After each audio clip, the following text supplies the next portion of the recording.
केला व एके बाजूस नम्रतापूर्वक बसला आणि म्हणाला, बनते, मी आयुष्यमान नागसेनास अतिशय खूप प्रश्न विचारले. या खुशीत मी सारी रात्र जागून काढली असे मात्र आपण समजू नका.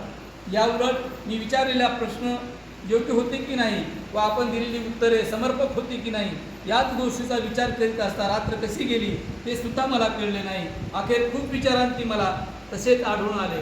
या ठिकाणी राजा मिलिंद आणि बनते नागसेन यांनी दुसऱ्या दिवशी जेव्हा राजवाड्यात पदार्पण केलं, राजवाड्यात आले, तेव्हा राजवाड्यात राजा मिलिंदाने भदंत नागसेनाचा आदरपूर्वक सत्कार केला. सत्कार केल्यानंतर एक बाजूलाच आसन ग्रहण केला आणि आसन ग्रहण करून ते एकमेकांशी संवाद प्रश्न उत्तर घेऊ लागले.